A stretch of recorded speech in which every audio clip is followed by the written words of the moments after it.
होगी शहादत, पंडित ताबूत में घर लाश आती रहेगी। हमारे भारत के गद्दार नेताओं के कारण जे अपन रहेला अपन अपन क्यों ना चिनेला, लेकिन बेगाना के दामाद बना के घर में बैठावेला। वैसे ही कार्य करेंगे। हमारे देश का नेता कुछ ऐसा नेतागढ़ होलन, जब जवान भाई लोग शहीद हो जालन तो आ करके नैन बहा करके आंसू बहा करके थोड़ा सा श्रद्धांजलि दे करके चल जाए, अपने पार्टी में लीन हो जाइए। लेकिन फिर आके अंदर एक लाइन गजल का टुकड़ा बड़ी नमूना गीत है।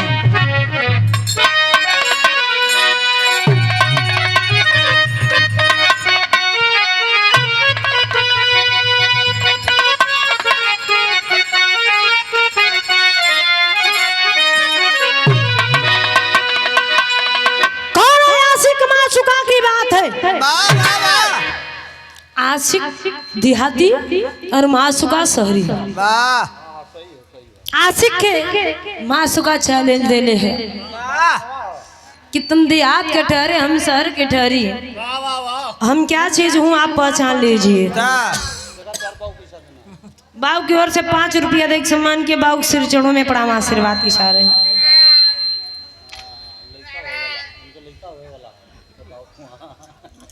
क्या करेंगे क्या?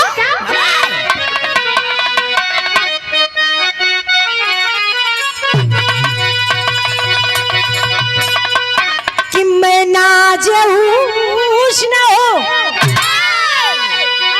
हमको पहचान लीजिए कि मैं नाज़ूश न हूँ, अरे तुम मेरा या तेरा करो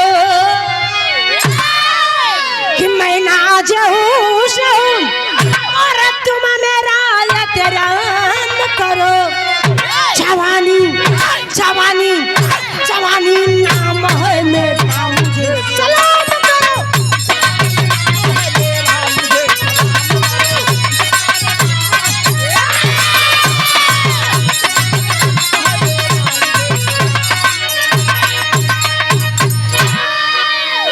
लड़का भी केहू से कम ना रोल, कहे तुझे सलाम करूंगा लेकिन एक काम करो। कहे क्या बता रोल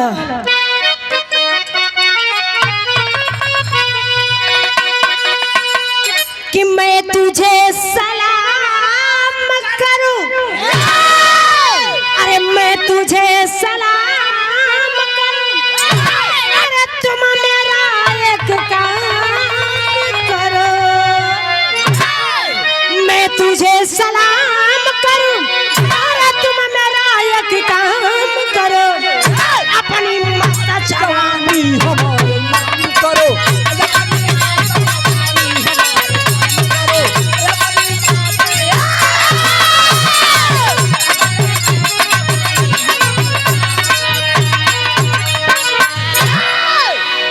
लेकिन गौर करेंगे हमारे हिंदुस्तान के जवान आवाज लगा रहे हैं। क्या आवाज लगा रहे हैं?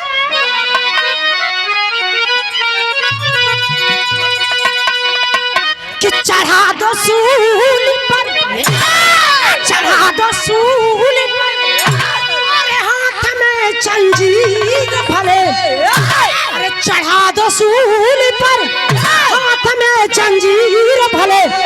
वतन के आज बचाने वतन के तीर चले, वतन के तीर चले,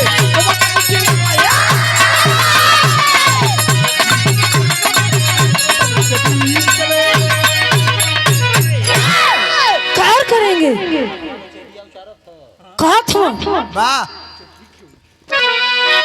हाथ चढ़ा दो सूली पर, हाथ में जंजीर भरे, वतन के लाज बचाने वतन के वीर चले। एक लाइन और कहे क्या?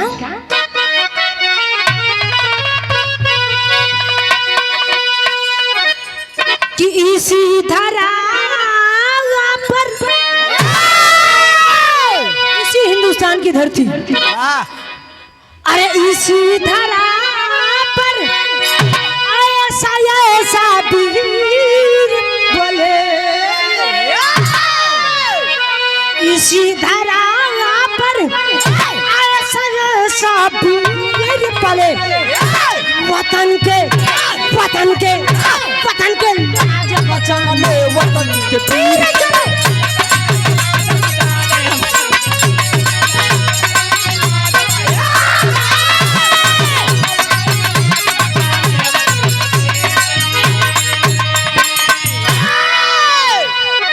लेकिन गौर करेंगे कहानी हमारे कहाँ को कैसे लिखल गई मास्टर, ये हमेशा कहानी की शुरुआत है।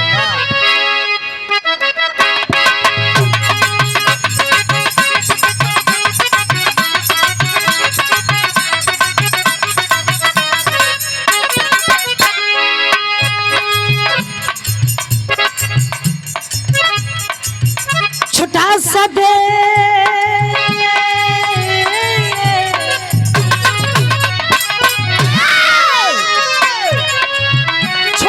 देश, जितना हमारे हिंदुस्तान के सैनिक बॉर्डर पे हैं उतने में पूरे हिंदुस्तान के, जितने हिंदुस्तान के सैनिक बॉर्डर पे हैं उतने ही पाकिस्तान पूरा जनता है। छोटे से बड़ा ले करके उतना जितना हमारे हिंदुस्तान के जवान बॉर्डर पे इस समय हैं उतना ही पूरे पाकिस्तान की जनता है, पूरा आबादी है।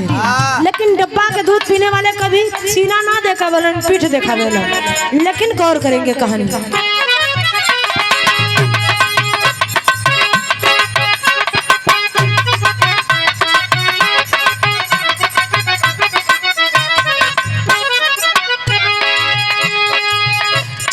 देश पाकिस्तान एक नालायक है, छोटा सा देश पाकिस्तान एक नालायक है, करके घात हरदम बनता खलनायक है।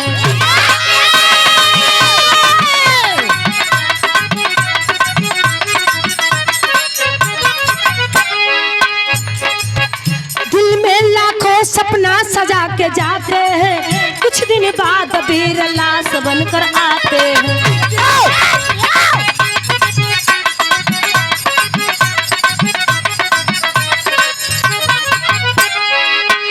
राजनीति खातिर नेता आंसू बहाते हैं, राजनीति खातिर नेता आंसू बहाते हैं, जला के दीप उनकी श्रद्धांजलि मनाते हैं।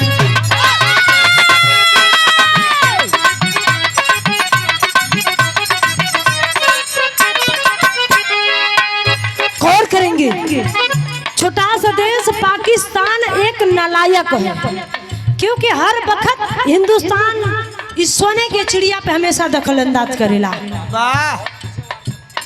पीठ पीछे वार करते, सामने से नहीं आते हैं। लेकिन ये भैया मई का लाल, हिंदुस्तान के लाल, दिल में लाखों सपना सजा के बॉर्डर पे जाते हैं कि हम जा रहे हैं, हमारी दिन के हमारे घर के गरीबी दूर हो जाए। लेकिन कुछ दिन के बाद जब जवान लाश बनकर आता है तो सब दिल के मनोकामना टूट जाले।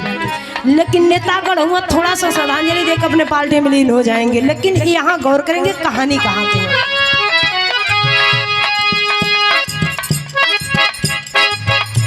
जिला जौनपुर,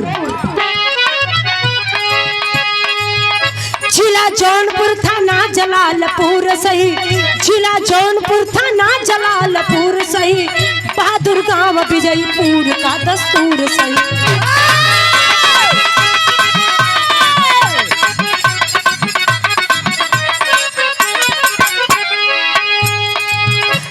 रमाकांत संग उर्मिला मतारी थी, पिता रमाकांत संग उर्मिला मतारी थी, बेटा जिला जीत रेणु मंजू दो दुलारी थी।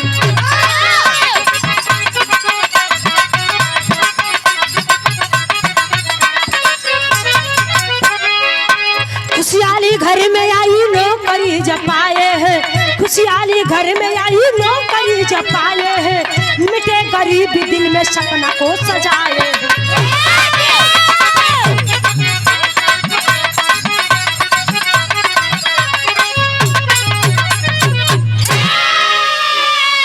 जितना कहानी गई एकदम शीशा की तरह झलका दे। जिला जौनपुर थाना जलालपुर, वकरा बगल में बहादुर विजयपुर गांव है। आप लोग जानीला जानत हो, यहाँ लोग सिरकोनी के बगल में बहादुर गांव विजयपुर का कहानी है, वही का दस्तान है, वही कर रहे वाला रमाकांत यादव। उनके दुल्हन का नाम बताओ जला उर्मिला। वाह। उर्मिला के गोद में 3 बच्चा, 2 बिटिया और 1 बेटवा। बेटवा का नाम, बड़ बेटवा का नाम जिलाजीत यादव। वाह। आओ जानते हो लोगन के एकदम प्रचार और रोड पे उनकर खुदे आप लोग पहचान हो। गौर करेंगे बाबू, बहन छोट बड़ी, भाई बड़ बड़न। मई बाबू के गरीबी का दिन है, खेती किसानी के समय खेती किसानी करत हो, बाल बच्चा के परवरिश करत हुआ।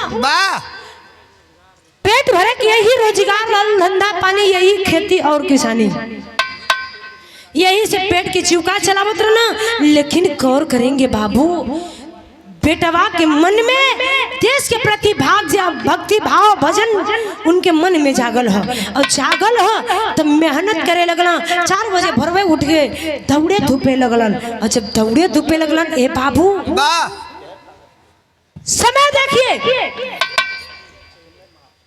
बाबूजी देखला एक दिन की बेटवा हमार लोगन बतावे लगलो, तो आप बेटवा 4 बजे भोरे उठ के दौड़ाला। आखिर रमाकांत तो बेटवा करल का चाहत अपने बेटवा के बहु जाने ला, पता लगावेला।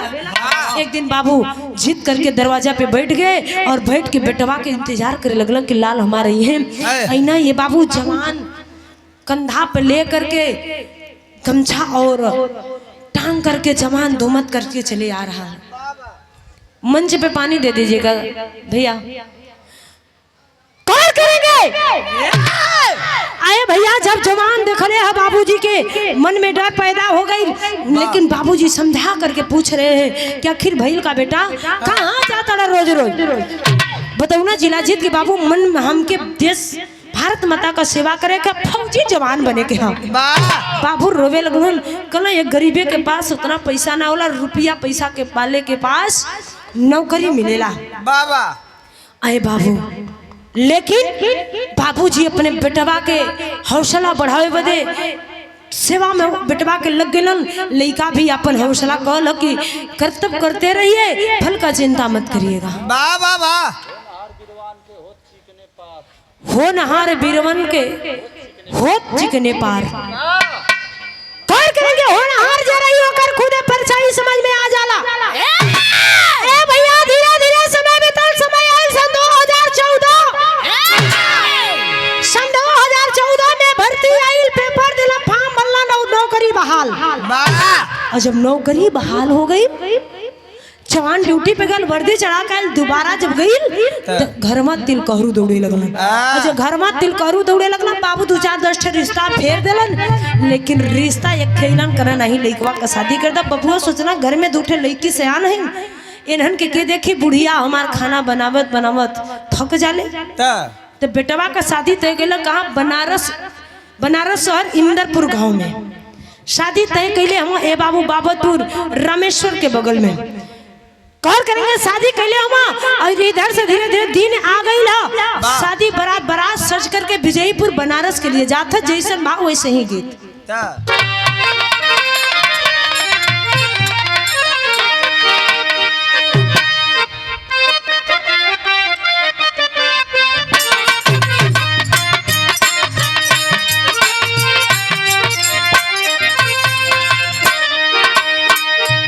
यही गीतिया के माई वही लोग बड़ा सोहरा के गावे। कैसे गावे? अरे पतलता पार गइल खाए के बाई हो।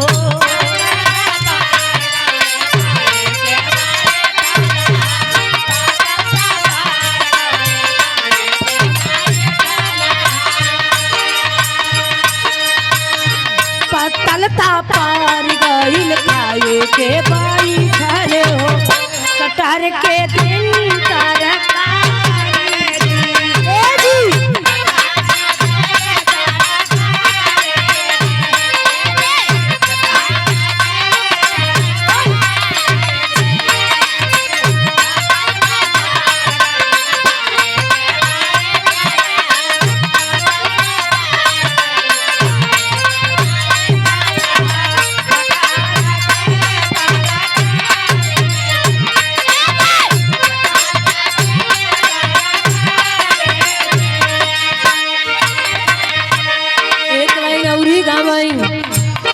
कटहर के कोवायन करे थाली में परोसनी हो। कटहर के कोवा उनके थाली में परोसनी हो।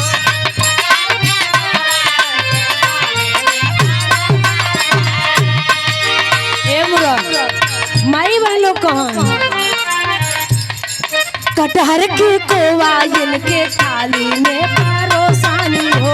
मुसरा ढकेल उनके गाड़ी में हे जी मुसरा ढकेल उनके वही वही वही वही सही चला ये कोनो यूं ही होला। वो पिछाड़ी बर्दवानी के बात करत है। ये माई बहन लोग हम ये लोग नहीं कहत हुआ, लेकिन गौर करेंगे, भाव पे गौर करेंगे। बारात सज करके विजयपुर से चलल है।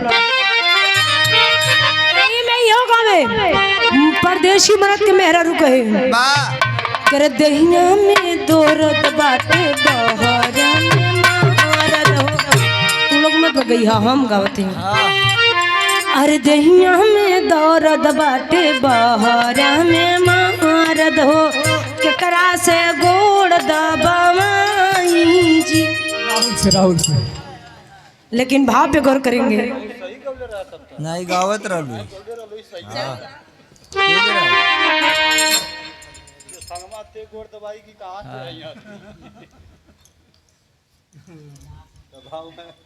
भैया तनी मंच पे पानी भेज दे लोगन।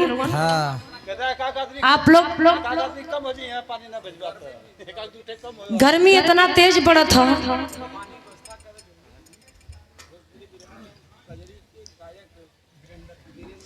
देखिए भोजपुरी कजरी एवं बिरहा गायक वीरेंद्र यादव बड़े सुंदर कलाकार हैं, आप होनहार कलाकार हैं।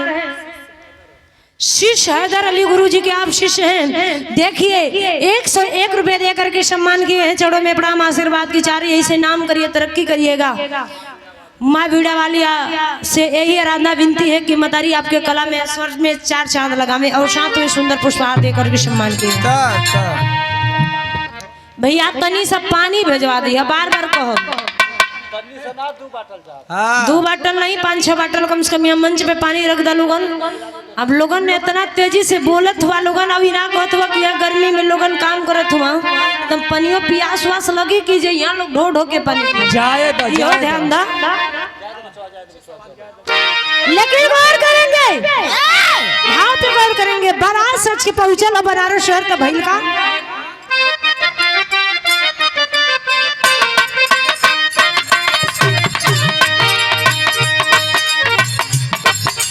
सज के बारात चलल बनारस सारिया में।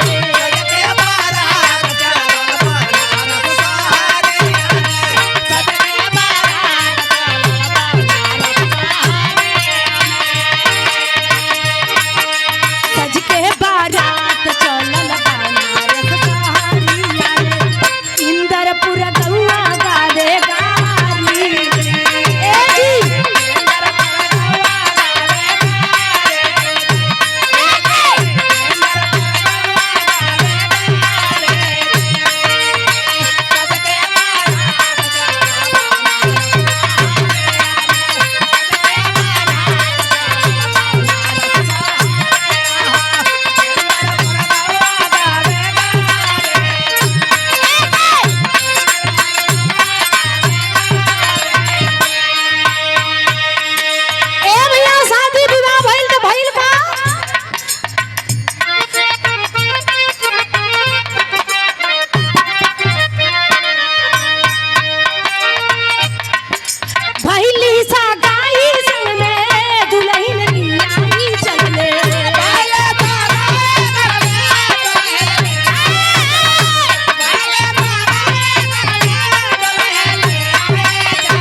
करेंगे। अरे बाबू बारात पहुंचल हो, जल जलपान भइल, शादी विवाह भइल, दुल्हन लिया के घर पे अइलन। जब दुल्हन के घर पे लेके अइलन, फोन गइल बॉर्डर से कि जिला जी तुरंत ड्यूटी पे चले आइएगा, क्योंकि तत्काल छुट्टी लेते हैं तो 15 दिन से ज्यादा नहीं छुट्टी मिलता है। वर्दी चढ़ा करके जवान ड्यूटी चले गए, और जब ड्यूटी गए तो ड्यूटी से जब वापस घरे आवे लगलन तो दुल्हन के खुशी भई के करा के जवन दुल्हन के बिया के लिए जोने दुल्हन का नाम बताओ जाला पूनम। अरे भैया पूनम के अपार खुशी है कि हमार सैया आवत हो, नया नौहर गौना भइला, नया नौहर शादी भइला। अब वही दुल्हन के हाथ के मेहंदी और मांग का सिंदूर के ललाई अब ना धोमिल भैल है। दुल्हन आशा लेकर के बैठा लिया, तब तक जवान फिर तत्काल छुट्टी लेकर के घर पे आए हैं। 1-2 दिन परिवार के साथ समय बितावो तड़न, और समय बिता करके फिर जवान ड्यूटी पे चले गए। जब ड्यूटी पे जाए लगला ए बाबू तो दुल्हन पूनम जवन रहल रो के बिलक के कलश की ए सैया जा तड़क तो आई भाग गया, रो के थे बात कलश।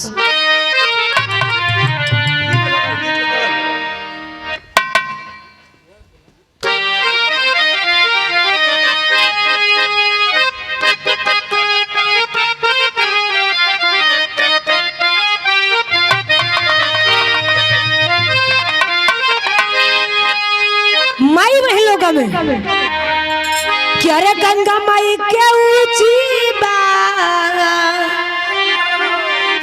अरिया,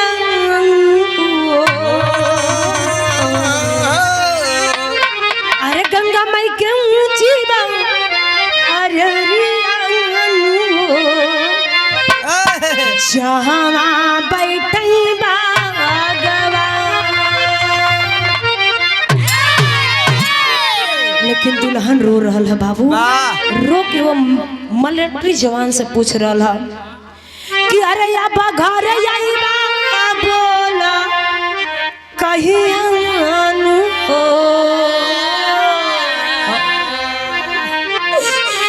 अरे अब घर बोला कहीं हो, मिलिट्री जवान।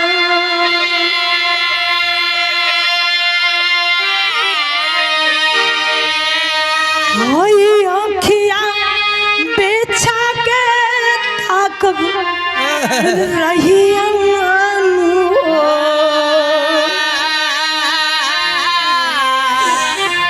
अखिया, बेचा के ताक रही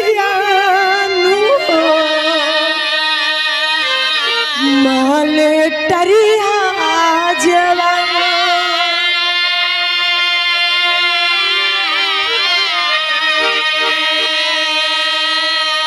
लेकिन गौर करेंगे अरे बाबू दुल्हन रो रहा, पति से पूछत हुआ, पति ड्यूटी चले गए, समझा करके ड्यूटी चले गए। धीरे धीरे समय बीतल, समय आई सन 2018। एक घटना घटल है बाबू, घटना का घटल है बाबू जी दुनिया के छोड़ के चले गए। और जब बाबू जी दुनिया को छोड़ के चले गए, बाबू घरवा से फोन गई, घरवा वाले रोवत अड़न। जब जिलाजीत के फोन गई ना, जिलाजीत पूछे लगना आखिर लोग रोवत काहे बड़ा, आखिर बात का बा। जिलाजीत से लोग बतावत अड़न, ए बाबू जवान के जिलाजीत कि अब ही चढ़ल उम्र जवानी के दहलीज पे पैर रखलन, बाबूजी दुनिया के छोड़ के जाए लगलन, चल गईलन। जिलाजीत अपने आत्मा से, वो परमात्मा से सवाल कर रहे हैं कि हे परमात्मा, अरे कुछ दिन हमके ये दुनिया को भार समझने के लिए मौका दे दिए होते, हमरे पिताजी को आप उठा लिए। लेकिन गौर करेंगे बाबू, जवान तुरंत छुट्टी लेकर के बॉर्डर से आया, बाबू का अंतिम दाह संस्कार किया, तेरा ही कर रहा और तेरा ही करके जवान ड्यूटी चला गया। ड्यूटी से जो फौजी भाई लोगों को साल में सरकारी गवर्नमेंट द्वारा 3 महीना को छुट्टी मिलता है, तत्काल छुट्टी लेंगे तो 15 दिन को मिलता है। वही 3 महीना का छुट्टी में आया है जवान, परिवार के साथ घुल मिल गए, दुल्हन से बहुत ज्यादा लगाव हो गया। और जब दुल्हन से लगा हो गई ए बाबू 3 महीना कब बीत गई जिला जीत के समझ में ना आई। एक घर में खुशी है, जिला जीत के दुल्हन के पेट में 2.5 महीना का गर्भ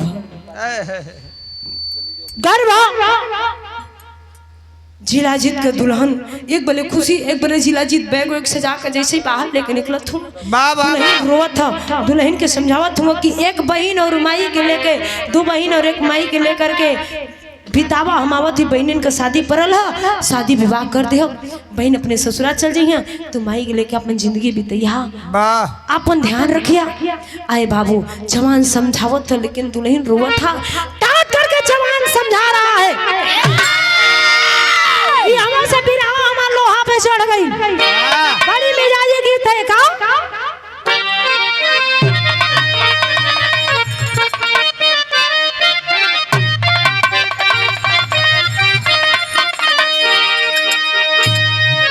स्वर्गीय रामदेव गुरु जी अपने जमाने के आलम में मच्छर के गाँव में और गाय के चल गई तब तो हूँ जा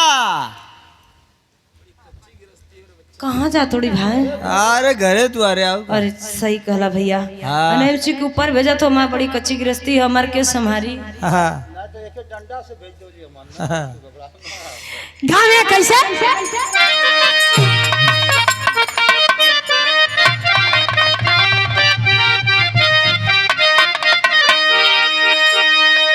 की गज भार गई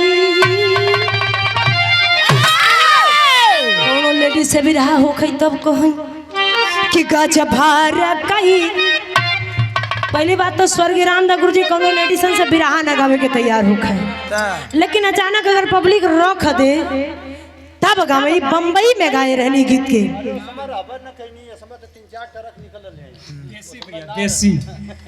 कहे ये गीत को बम्बई में गाए थे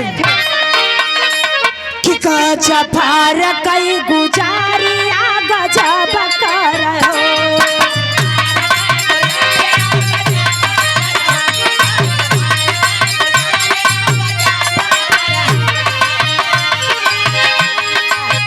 चाप पाजरा बोलाई चाप पाजरा बोलाई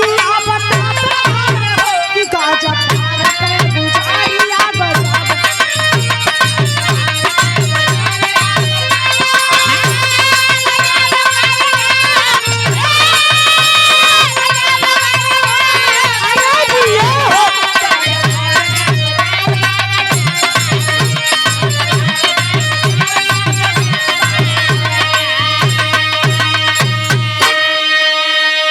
लेकिन जवान डांट करके समझा रहा ये कह रहा है करे मैं वीर फौजी हूँ, वीर की औरत होकर के आंख से आंसू बहा रही हो। एक माँ के कोख से जन्म लिया हूँ, दूसरे माँ का सेवा करने जा रहा हूँ। एक वीर मैं हूँ तो एक वीर तुम भी हो, ये फर्ज को निभाइएगा। जवान डांट करके समझा रहा है दुल्हन को, डांट करके कह क्या रहा है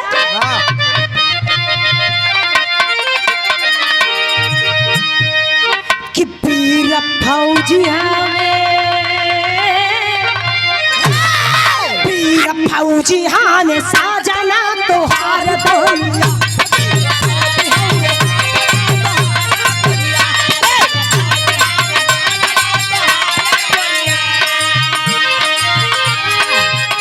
अपना महानमा में कारा तू विचार भोलिया, अपना महानमा में कारा तू विचार भोलिया। हो वीर फौजी हाने साजना तोहार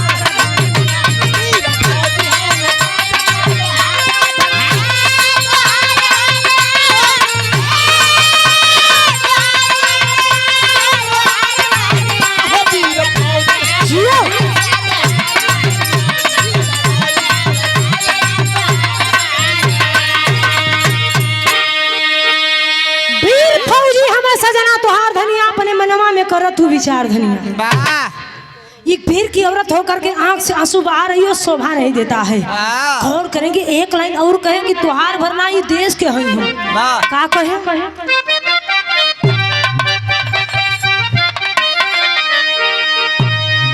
अरे दहिया पे चाहिया सब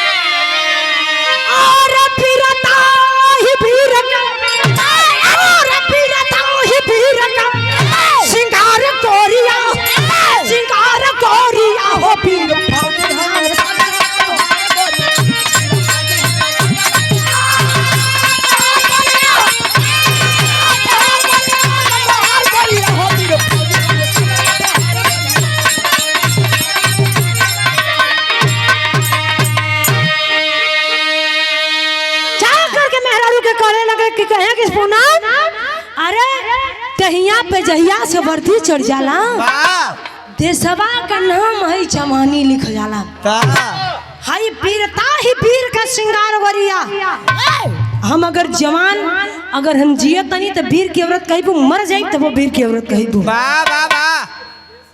लेकिन हम देश के लिए आई अगर तेरे घर में आ गई नहीं तो तने तुम्हारे लिए बहुत बड़ी नसीब की बात है। जवान डांट करके दुल्हन को समझा करके चले गए और बाहर जो जैसे बाहर निकले तो बाहर का दृश्य देख करके कलेजा कांप गया। क्या बाबू कित बड़ी मिजाजी।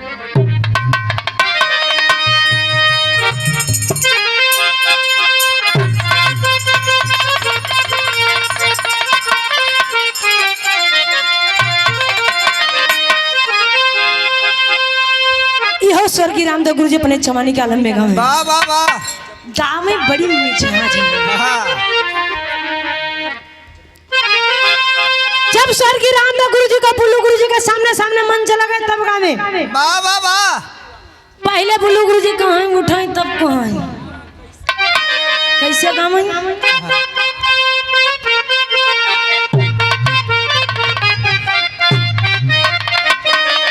राहुल मुन्ना जब उठाई न कहा हाँ फ्रैक्चर हो गया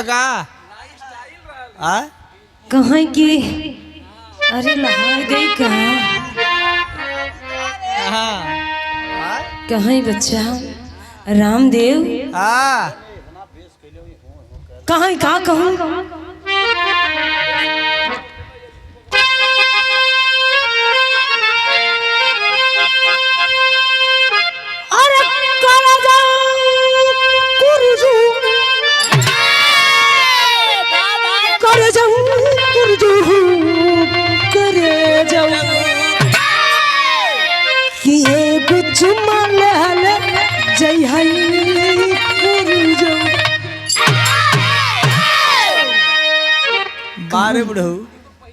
कहीं करे जाऊ ना हाँ एगो चुम्मा ले ले जइया ये करे जाऊ हम तो के बुढ़ऊ लोग थे बार बुढ़ऊ उनके तो रामदेव गुरु जी उठा कहे है तारा मतनी ई कैलाश ना बिरावला ना तरवला से होला तनी सुना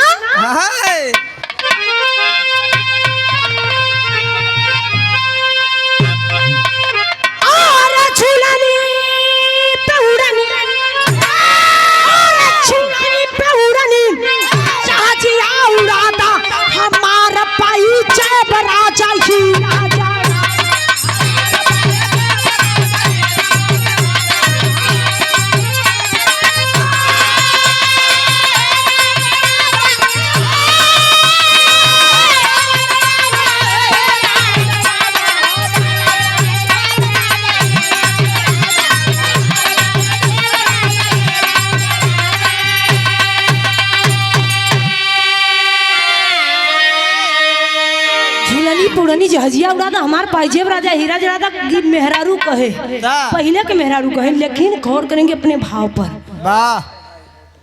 ए बाबू जैसे दरवाजा से जवान बाहर निकलल हो कि मई का पैरवा छूले ही निकली हम मई बाबू जा करके यही अचलवा पकड़ के ततवा से दाब के रो रहल बाड़ी झर झर झर झर आँख से आंसू बह रहल कि आज हमार बेटवा चल जाई मतारी ए बाबू माई के आभास हो जाला लड़का के ऊपर कोनो विपत आवे ला माई के आभास हो जाला मतारी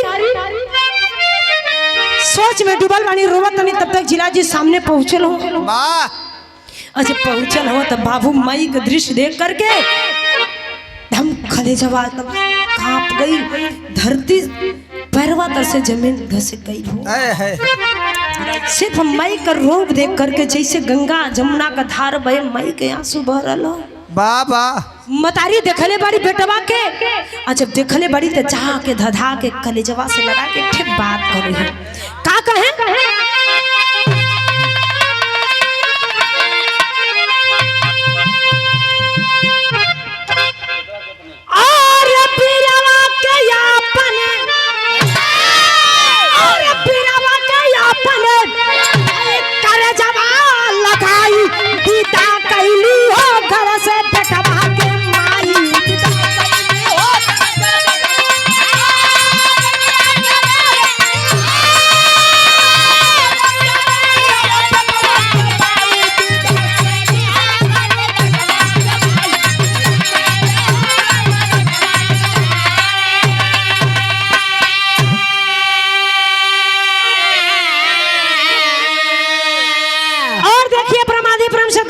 प्रियदर्शी चौहान पुत्र गौरी शंकर चौहान।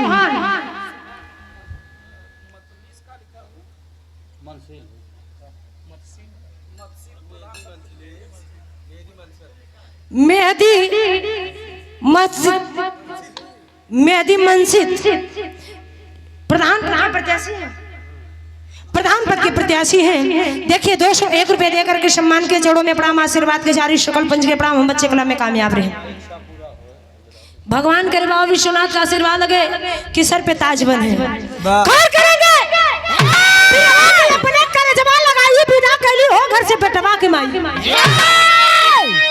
मतारी एक ठे बात करी कि बेटवा जात हो तो जाल दुश्मने के सीना चीर के तिरंगा लगा करके अइहा। एक बात और कहे, का कहे?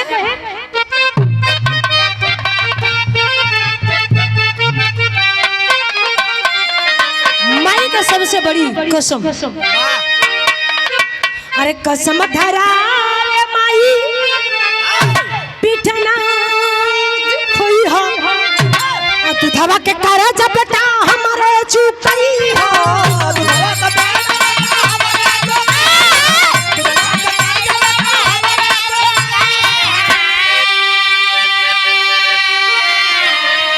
और बाबू के पगड़ी बदे, और बाबू के पगड़ी बदे कहली चटाई पिता कहली हो घर बेटा।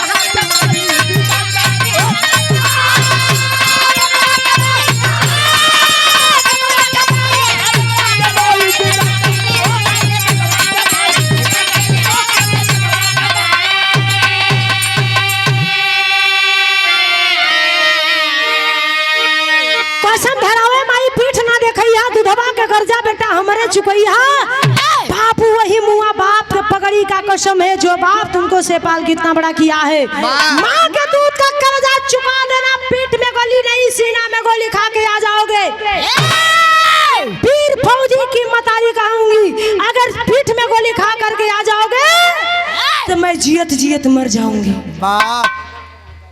ये खिदड़ की माँ कहूंगी बेटा, अरे हमरे दूध में इतनी ताकत है रे बेटा कि बेटवा हमार दूधवा बर्दाश्त न कर पाई रे। यही से प्यारे लाल गुरुजी ने गीतिया को लिखे कि अमृत के धार के कितनो पियाई एगो माई बिना, कैसे करे जवा जुड़ाई है भाई एगो माई बिना। लेकिन गौर करेंगे बाबू, जवान अपने माँ का बात सुन करके चल दिया, दुल्हन पाछे से आई कहे अरे बॉर्डर पे जा रहे हो, एक बात याद रखना, मैं जिस सिंदूर को अपने मांग में सजा के रखी हूँ, और सिंदूर अगर पोंछने और धोने को आ जाएगा मैं पोंछ दूंगी, लेकिन पीठ में गोली नहीं सीना में गोली खा करके आना, दुश्मन के सामने पीठ मत दिखाना। अरे डब्बा के दूध पीने वाले हमेशा पीठ दिखाते, लेकिन सैया तुम मत देखिया। दुल्हन के बाद सुन के जवान चल दिया, जैसे देश में घर से निकला है वैसे घर बॉर्डर पे भी वर्दी पहन कर जवान चल दिया ड्यूटी। तो भैल का बिरा अंदर शैली से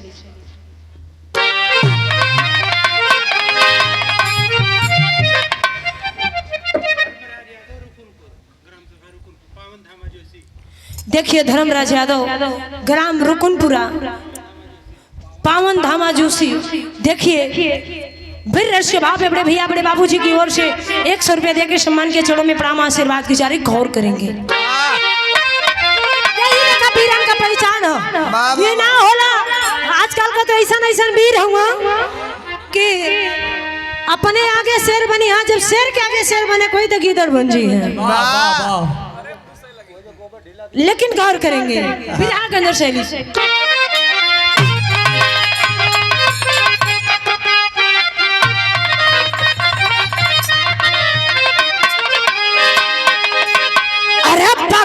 सरहद ऊपर चल दिया, अरे बघेला सरहद ऊपर चल दिया, सर पे बांध के सरिया रंग तिरंगा सुपर हो सुपर।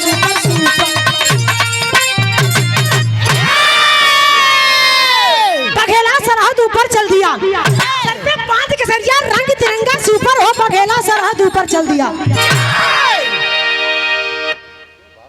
गौर करेंगे जवान चल दिया। धीरे धीरे समय आइल बाबू सन 2021। सन 2021 लॉकडाउन याद रहेगा। जब तक सूरज चांद रहेगा लॉकडाउन याद रहेगा। जो लोगों को दाना दाना के लिए मोहताज कर दिया था। तार करेंगे कितने लोग पैदल मुंबई से सूरत से गुजरात से सब आ रहे थे, रास्ते से घर नहीं पहुंच पाए। कितने लोग घर आए थे तो पैसवा में कोरोना ना रहल, लेकिन इंसान में कोरोना रहल। थरिया गोजी से थरिया और गोजी से माला, डंडा से माला जयमाल पड़त रहल। कितना तरह में शहीद हो गई ना। वही समय भागे में इनके बाबू के कुकुर काट देला। देख हां एकर बाबू तो भागे तने घर वहां से वो बंबई निकला तने की वारे चली। लेकिन गौर करेंगे बाबू और देखा पूनम के लड़का पैदा भइल दिनांक 11 अगस्त समय 9 बजे रात ड्यूटी लगल है श्रीनगर के घाटी में। जवान ड्यूटी पहुंच दुल्हन फोन कैली सैया बाबू पैदा भइल हो और बरही लोग मनावत हो, एकदम लगत है कि तोहरिए के पड़ल है। और देखा ना बाबू रोवत था, बाबू हंसत था, तोरा के निहारत है सैया कब अइबा, ए सैया कब अइबा। जिला जीत कलम के बस 2-4-10 दिन का छुट्टी बाकी है और मैं जल्दी आऊंगा और बाबू को खिलौना ढेर सारा लेके आऊंगा। तब तक आप लोग अपने में खुशहाली मनाइएगा। क्या करेंगे बाबू दुल्हन बात करते करते घड़ी 11 बजाई है। जिला जीत बोले कि फोन रखो हम ड्यूटी में हैं, समय नहीं है, मैं सुबह आपसे बात कर लूंगा। गौर करेंगे बाबू फोन रखला और जब फोन रखला तब पाकिस्तानियन का कुछ सुनगुनिया मिलल। आतंकवादी अटैक कैले हुआ। जब अटैक कैले हुआ तो सरवा पे कफन बांध के एक काम करत हुआ हमरे बिरहा का आखिरी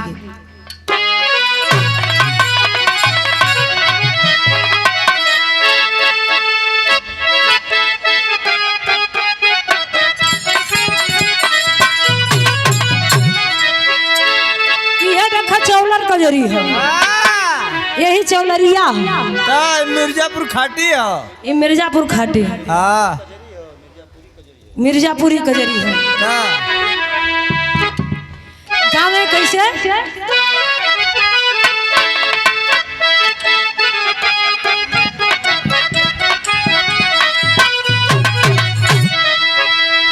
चौलर कजरी में गाँव में कैसे गुरुजी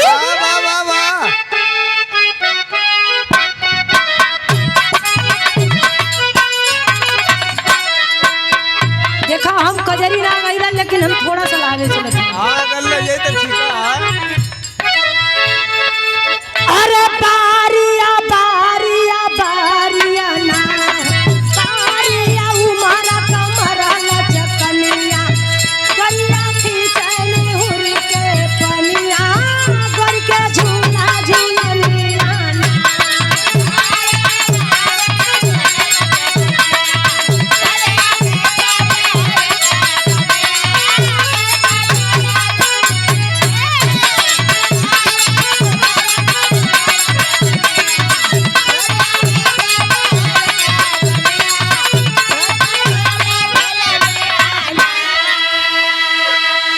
लेकिन यही के भी रहा वाले गाँव में ये करा के चाहिए तुम कई अंदाज में बस हो गल।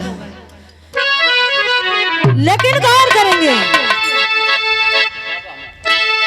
रामदेव गुरु जी के गाँव में अरे पारी उमर कुमर चुकानिया अरे पारी उमर कुमर ला चुकानिया करिया खींचनी हुर के पनिया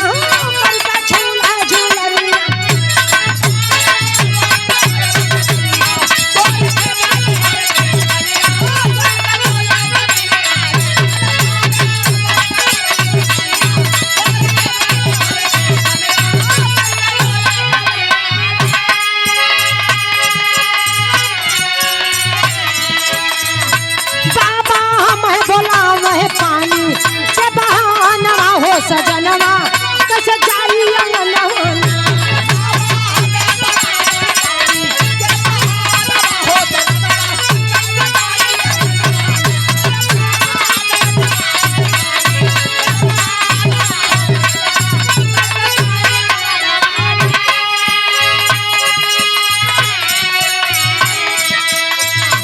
लेकिन गौर करेंगे आप लोग, हम देखो तनी कि हमने से 200 में से कम से कम 180 लोग कजरी के माहिर हो और मात्र 10 लोग बिरहा के चाहे वाला हो। जोन के बिरहा भी गावत हुआ तब्बू कहत हुआ लोगन के नहीं जल्दी करा बिरहा होला। नहीं बात समझे थी, लेकिन बिरहा होला। आवा छोड़ा करेजा निकल जाला बिरहा गावे में। कजरी ना हो कि नाच गा के कूद के काम खत्म कर दा। बिरहा हो, बिरहा में समय और करेजा चाहेला। लेकिन गौर करेंगे, अरे बाबू सर में कफन बांध करके जवान तैयार हो गए। कैसे?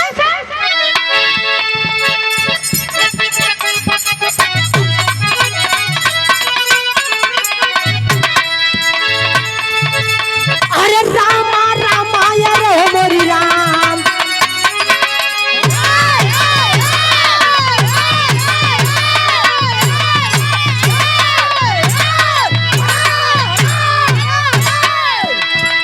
सन सन गोली सन कहे घाटी, तारा नवा नवा हो जवाना, सन पाधे कफनवा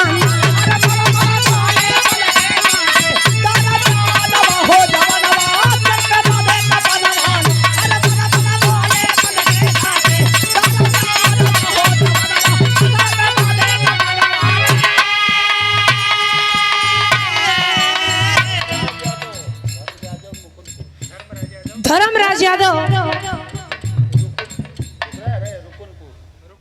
रुकुनपुर पावन धाम अजोसे की पावन धरती दूसरी बार देखिए। यही देखिए बिरहा के चेता हूँ और बिरहा के शानदार रहे। गुड़ई जलेबिया वो हो जाए भैया, टेंशन मत ला, बिल्कुल हो जाए। गुड़ई जलेबिया का कई तरीके से मुके फेंट दे हो, सही से मैदा में मिल जाएगी। मैं छूटा पड़ जाना चाहिए। अरे पहला गोली इधर से चलाए,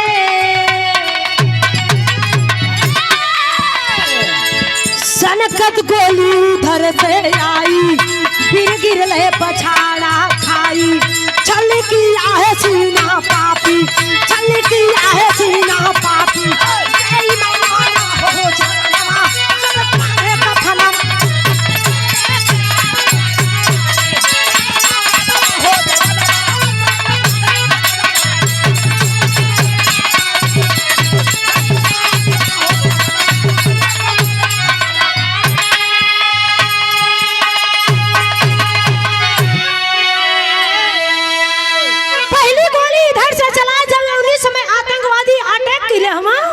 पहला गोली इधर से जवान चलाया है, तब तक सनकत गोली उधर से आई। जवान अपने गोली को सतत कर रहा है, तब तक गोलिया यही आके सिनेमा के पार कर गई। हाय माई का करके सुत गए। कौन? जिलाजीत यादव। जवान आगे बढ़ल हुआ तो भइल का पपट में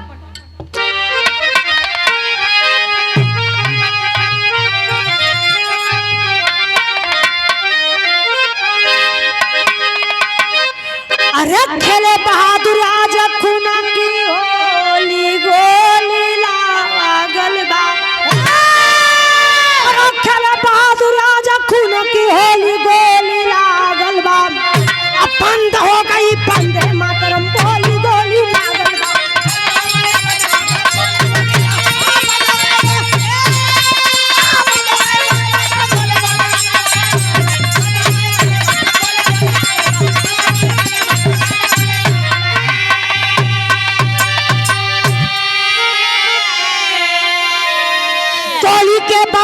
सुन के आगे बढ़े जवान हो, मौका पाके जिला जीत के मुड़ी काटे बेईमान हो।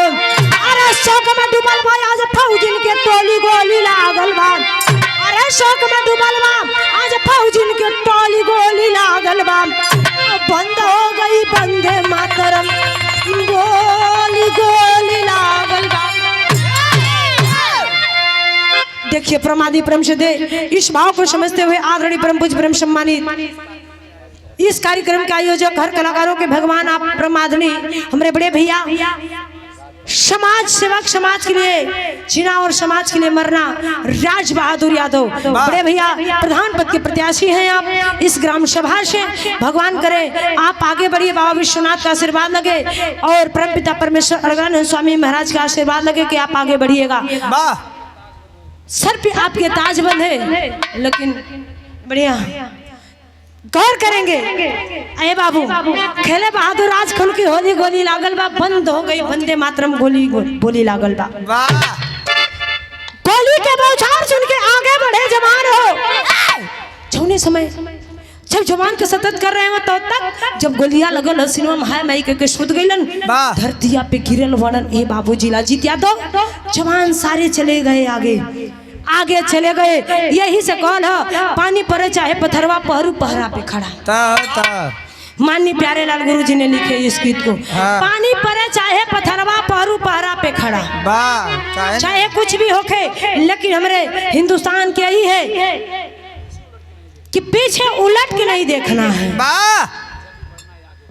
चाहे कोई मरे और चाहे कोई हेराए, जब भी जाओ तो आगे जाओ। चाहे कोई भी काम करो, हमेशा ऊंचाई की तरफ ताकना चाहिए। लेकिन गौर करेंगे आल्हा में प्रमाण मिलन।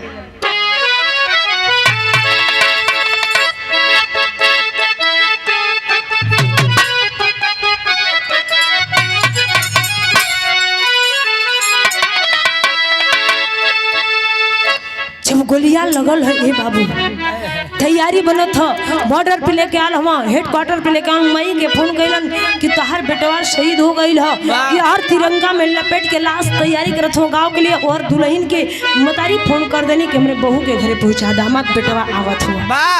लइका कैसे लेके आवत और लाश के बाबू। बाहर विधाता मिलान कहा दोनों प्राणी का करा रहे हैं। अरे धरती पे सूती गईले भारत के जवानवा भैया,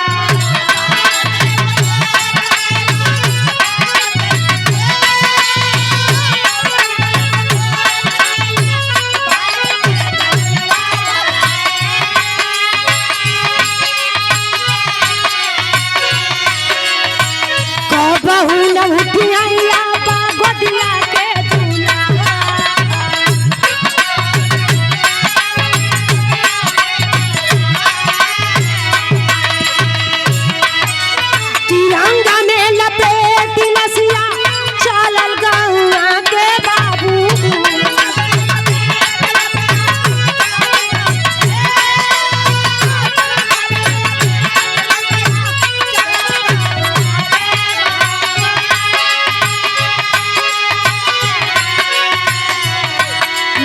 बटुर हवाई अड्डा चला।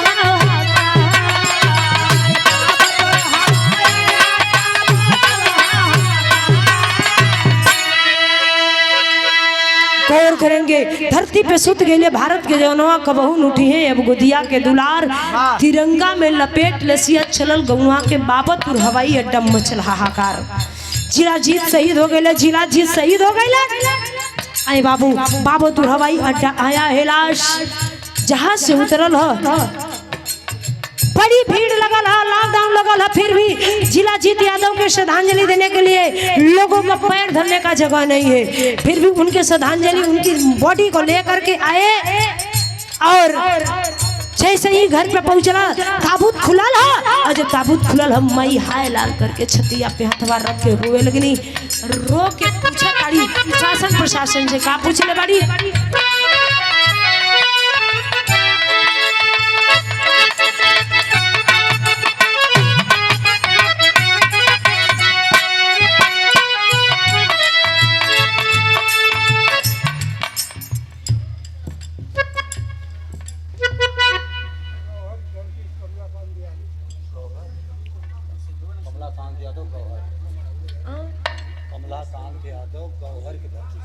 परमादि प्रेम से पिताजी हमारे कमलाकांत यादव गौहर की पावन धरती से बाबूजी की ओर से 51 रुपये देकर सम्मान के चढ़ों में प्रणाम आशीर्वाद की जारी हम बच्चे कला में कामयाब रहे। गौर करेंगे बाबू मतारी का नजर हो ताबूत पे बेटवा के लाश पे गई हो, सारी बदन हो, लेकिन मुड़ी ना हो। शासन प्रशासन से आवाज लगा रही है, पूछ रही है क्या?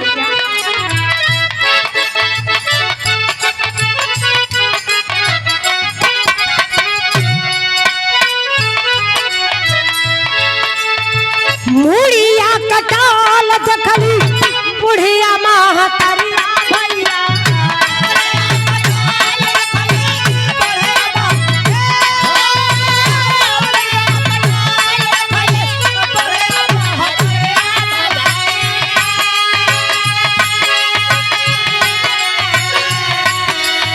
जैसे की करे जावई पे गिरल बापा,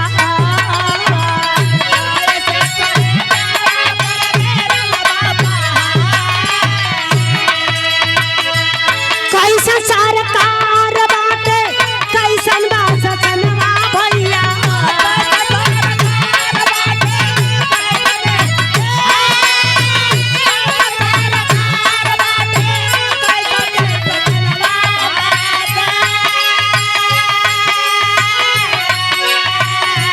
सब ही से बुढ़िया ई करे ले गोहा,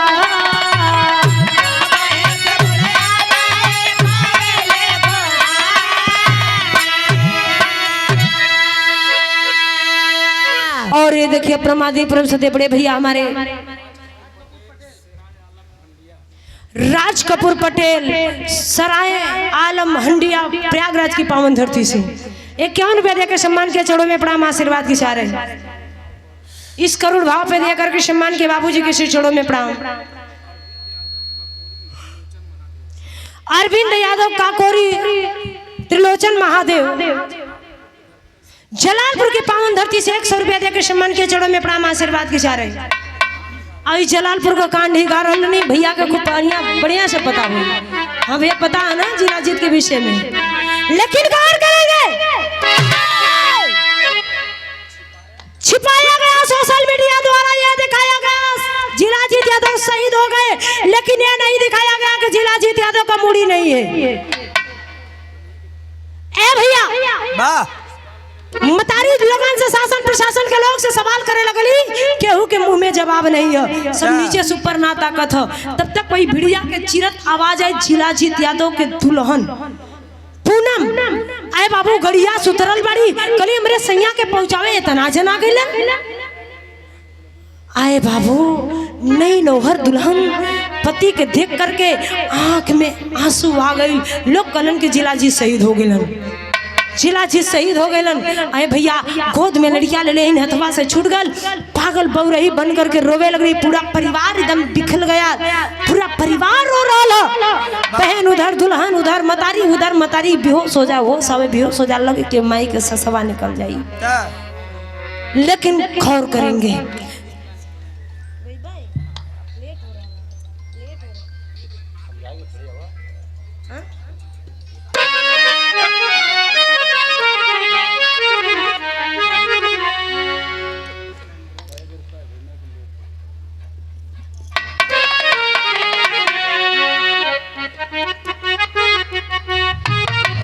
बस 2 मिनट के बेरा हमारा और बचल है। आखिरी में दुल्हन मिलल अपने पति से सवाल कर रहल बानी,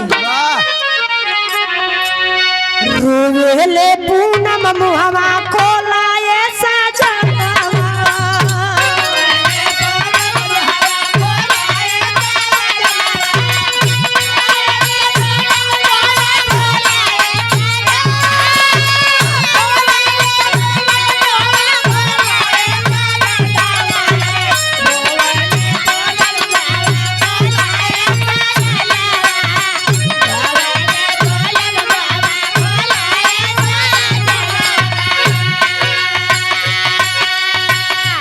बाबू पूनम कर रही है कि सैया एक बार मुंह खोल के एक बार ये पूनम करके बोला था ही देखल नहीं कबा के भाई हमसे बात के लेला, हमसे कहलक कि आई, लेकिन ये रूप में बा काहे ना बतैला ये सैया। एक बात बड़ी ऊंची बात बतावत थी कि जवन तू फोनवा पे वादा का कइले रहला,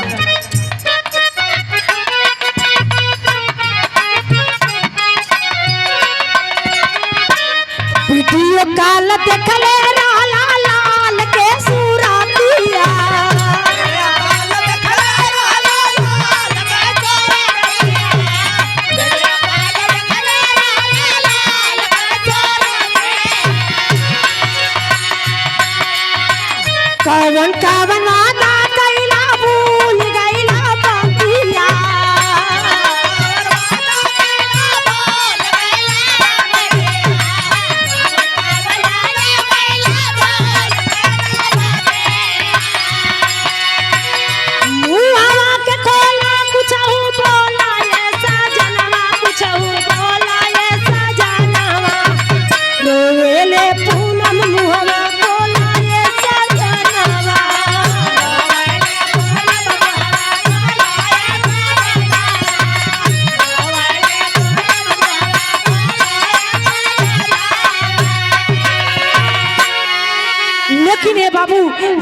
गइलन उठे वाला जिला जीत ना हम दुल्हन रो रहा, लेकिन लोग जब शासन प्रशासन का लोग देखल कहल कि घरवा वाले परिवार लगत है केहू को सांस टूट जाई, जल्दी इनकर अंतिम दाह संस्कार करा। ए बाबू जनाजा को सजाते हैं और जिला जीत को लेकर के चल दिए। आखिरी लाइन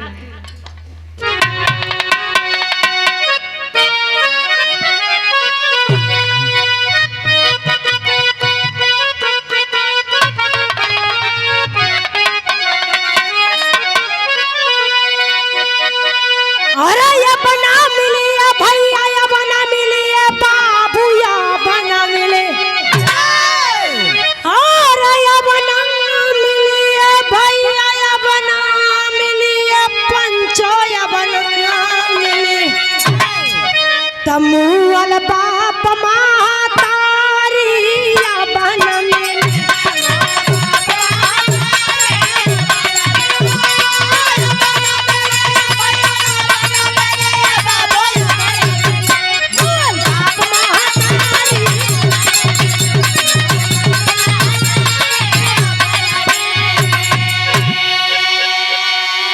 नौकरिया सरकारी मिल जाए, नेनुआ का तरकारी मिल जाए, घिया का सोहारी मिल जाए, लेकिन माई बाबू के मरले ना मिली हम माई बाबू। लेकिन गौर करेंगे, अरे रोवे गांव जवार नारू के लिए सिया। जिला जीत के अंतिम विदाई में छोट छोट बच्चा तक रोवत था। अरे रोवे गांव जवार नारू के लिए सिया।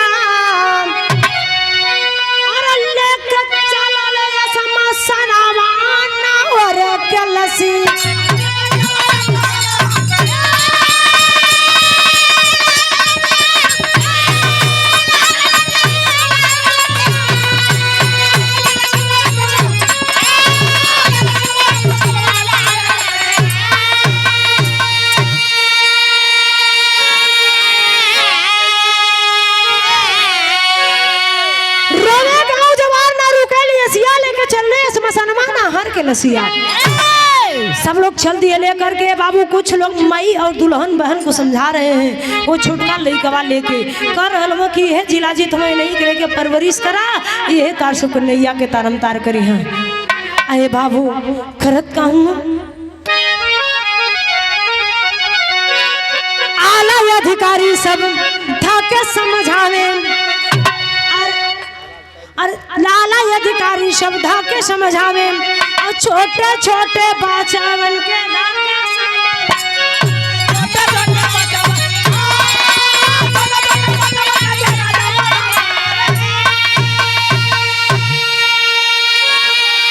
और लागे जैसे माई के रुक जाई ससिया, लागे जैसे माई के रुक जाई ससिया।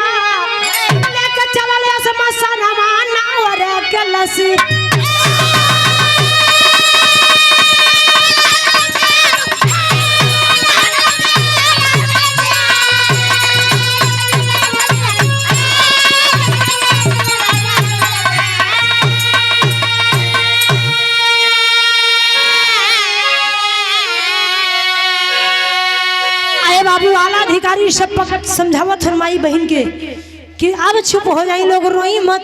छोटका बचुआ के पकड़ के समझौला कल है जिला जीत हुआ नहीं के लेके गुजारा करा। खौर करेंगे मतारी के लगे कि सांस टूट जाई, कहे हमार बेटुआ के मत ले जा। प्रमादी परम सदैव महेंद्र यादव बिरहा के बड़े अच्छे कलाकार रायपुर फाटक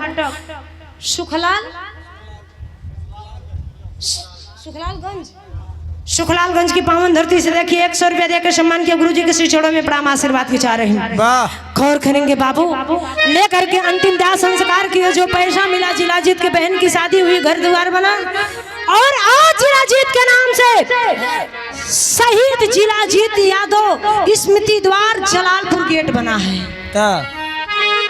सिरकोनी बाजार थोड़ा सा आगे आएंगे, इधर से जाएंगे तो पहले गेट पड़ेगा, फिर सिरकोनी बाजार पड़ेगा।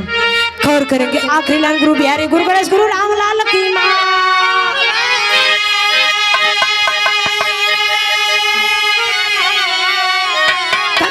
कभी चंद्रिका कहीं धूप कहीं छाया,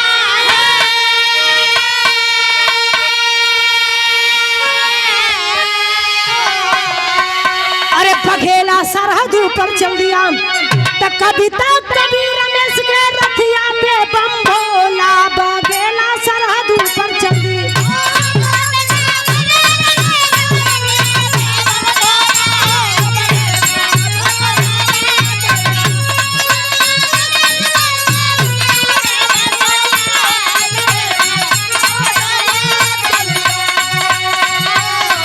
मेरे देश की धरती सोना उगले उगले हीरे मोती।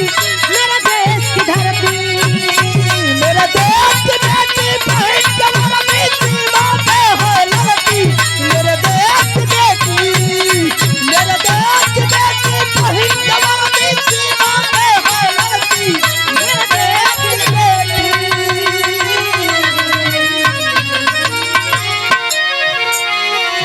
गौला बजौला में त्रुटियां क्षमा प्रार्थी आप सभी से।